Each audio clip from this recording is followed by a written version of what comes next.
aka smile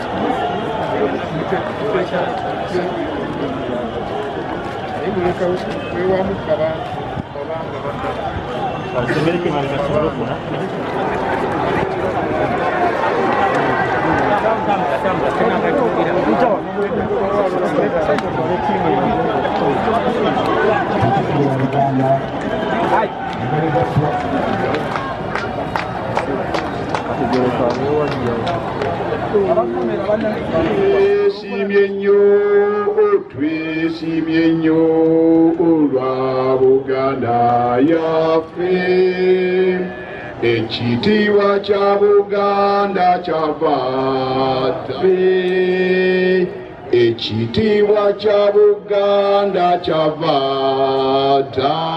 naffe tukyekuumenga. We for liberty together we always stand. Esara Kyagulanyi Ssentamu Robert abangi gwe bamanyi nga Bobi Wine Ssebongera ndi muzzukulu wa Kaira Emugulu mutabani wa JW Ssentamu Ewasenda muzzukulu wa Yosefu Walakira yebase Bubuule muzzukulu wa Steri Ssentamu yebase Kannabulemu muzzukulu wa Kitya Bunyoro era ng'oyo Kitya Bunyoro yali Mugabe muzzukulu wa Kaira Kamalabyonna muzzukulu wa Nabembeze. Mukadde wange mperekeddwako omumyuka wange mu kitundu kya Buganda era nga yenva ekitiibwa Mathias Mpuuga era nga mperekeddwako ow'ekitiibwa munnamateeka waffe Nakinku Medard Sseggona ng'era ssebo mperekeddwako Ssaabawandiisi waffe omukulu David Lewis Rubongoya oyo ng'ava mu Ankole era nga mperekeddwako nkubadde okujja tekubadde kwangu onootusaasira twakulaga essaawa 8 naye katono tulemerwe okutuuka. Tuzze okuloopera ezimu ku nsonga zemmanyi nti ezimu baazikuloopedde jjo kubanga nze kennyini musajjawo nze naviiriddeko oba oliawo okutyoboola ekitiibwa ky'Obwakabaka, ekitiibwa ky'abataka n'ekitiibwa ky'abanaddiini bwe baakubye amasasi n'omukka ogubalagala ku kiggwa kyaffe ekya jjajjange Kayiira Emugulu. Twabadde tugenza omwebaza n'okumuyozaayoza okulembera olukiiko lw'abataka okumala emyaka 7 beddu. Kyannaku nti tetwasobodde kutuuka olw'embeera eyabaddewo. Mukadde wange manyi bulungi nti abapoliisi n'abamagye olunaku lwaleero babadde wano nga bazze okwetonda olw'effujjo n'okutyoboola ennono yaffe bye baakoze. Nzikiriza nkuloopere ow'ekitiibwa nti kyannaku nnyo nga tewannayita lunaku lulamba nga beetonze olwa bye baakoze abantu bo era bazzeemu ne babikola abantu bo kubanga batukubye omukka ogubalagala emigo givuze n'abantu baffe bangi bakwatiddwa. Omusango nno ogutulangibwa kwe kuvuga emmotoka okujja wano embuga okwogera ensonga zaffe. Saagala zirwako nnyo naye mpozi ku nsonga eyo w'ekitiibwa kintu kimu kyesaagala kulekayo. Ku mukono gwo ogwa ddyo musajjawo oyo gw'olaba Francis Zaake ng'era ye mubaka akiikirira ebbendobendo lya Mityana okulaba nti tanyumye mu ngatto nga nze bondaba bwennyumye yamenyebwa nga yamenyebwa kigenderere era ng'omusango gwe yazza kwe kubeera Omuganda era ng'abantu bennyini abaamukuba ne bamulemaza nga bamulanga okubeera ekyo kyali kyenyumirizaamu naffe kyetwenyumirizaamu era be bantu be bamu ow'ekitiibwa be bagenze ne bakuba jjajjaffe Kayiira omukka ogubalagala kutuuka kuzirika ne batyoboola n'ennono yaffe mu ngeri gye baakikoze. Mukadde wange manyi nti wabaddewo okusomoozebwa kungi nnyo naye zikiriza ensonga eyo nziremu nate ngirope embutongole kubanga nyina obukakafu nti buli wokangula eddoboozi lyo buli wositula eddoboozi lyo Ssaabasajja engeri gye yali kutukwasa ate nga ffe abavubuka tuli basiimu nnyo eri Ssaabasajja kuba yatuwa Katikkiro omuvubuka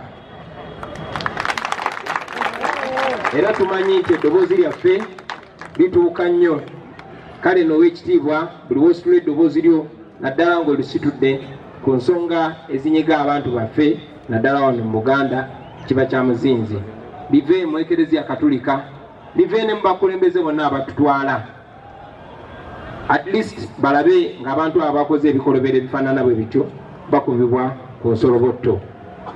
Tukimanyi bulungi nnyo nti bazze ne beetonda era omuntu teyeetonda nga takoze ensobi ne Mukama wange tulina amateeka agatutwala mu ggwanga lino era twongera ogatta eddoboozi lyaffe ku abo ababadde basaba nti waakiri abantu abo nabo bavunaanibwe mu mateeka kubanga uniform gye bambala yakukuuma amateeka.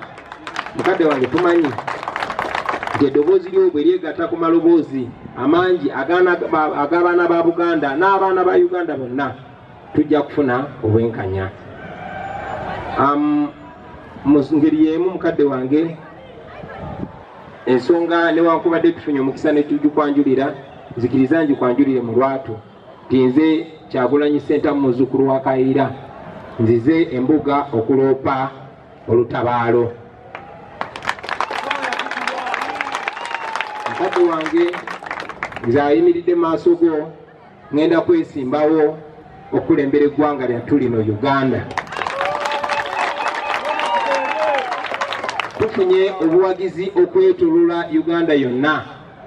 Abaana b'e Busoga tetwagadde kujja n'abantu bangi nnyo, abaana Bankole, abaana b'Omwakyoli, abaana b'e Bugisu n'okwetoloola eggwanga lyonna bazze batuwa obuwagizi.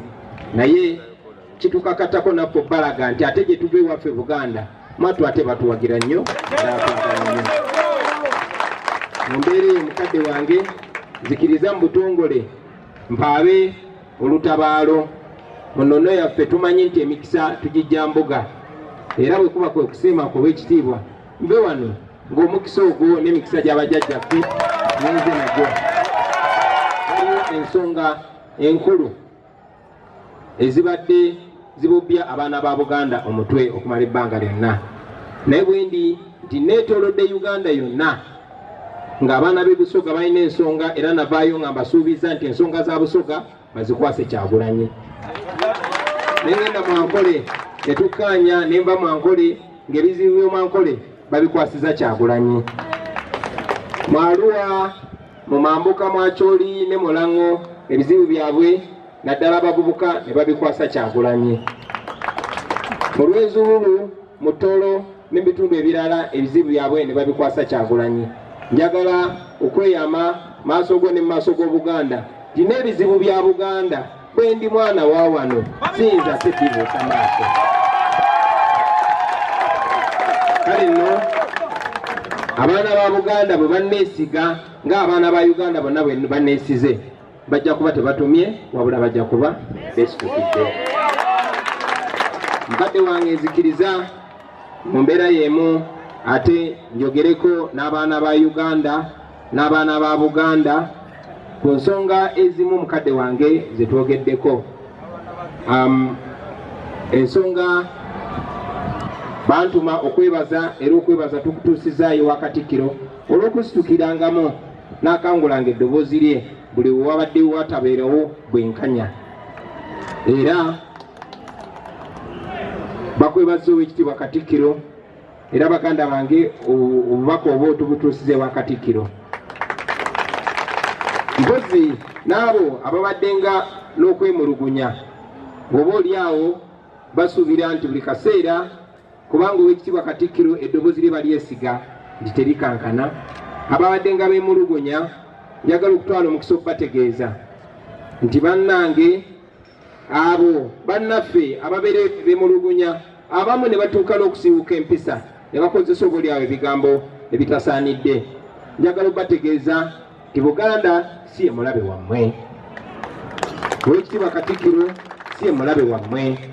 omulabi wammwe omulabi w'abantu bonna naddala Abannayuganda bwe butali bwenkanya. Kale nno njagala kusaba mu maaso ga Katikkiro ebitala byammwe mubikyuse Mike njagala kubasaba mu maaso ga Katikkiro nti ebitala byammwe mubikyuse mubitunulize obutali bwenkanya. Ebitala byammwe mubikyuse mubitunulize ebikyamu, kubanga buli muntu aba anyigirizibwa mu mbeera emu oba endala. Omugenzi Martin Luther King yatugamba nti obutali bwenkanya obubeera mu kifo ekimu bubeera ate buteeka obwenkanya obuli mu bifo ebirala ku bunkenke. Tumanyi nti ebitunyiga beminyiga n'abatukulembera wano Emmengo n'okwetoola eggwanga lyonna. So tetulwanagana naddala abaana ba Buganda n'abaana ba Uganda yonna. Njagala okusindika obubaka eri bannaffe bonna abali wano mu Uganda n'okwetooloola ensi yonna nti batulabira ku bigambo byaffe.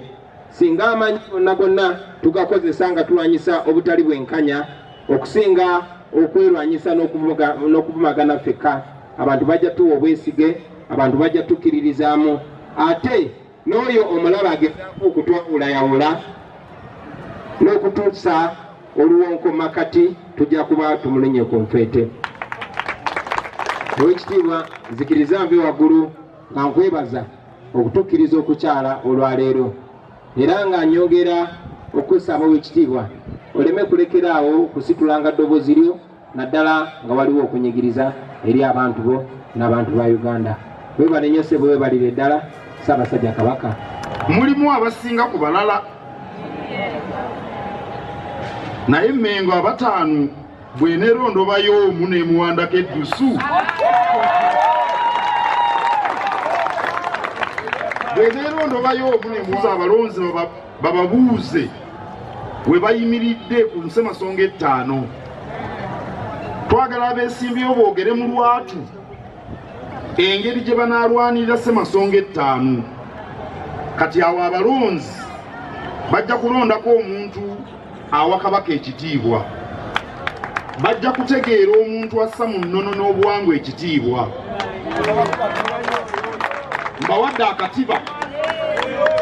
akatiba ke muba mukozesa nga mulonda abantu,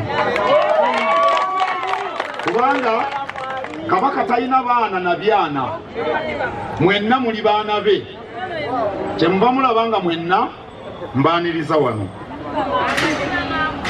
Era ategedde Mukama, ategedde ensonga akubire Mukama mu ngalo. Njagala kwogera ebigambo bino mu Luzungu. Of all shades of political opinions, of all religious affiliations, and of all nationalities, but on one condition, that they respect the Kabaka and the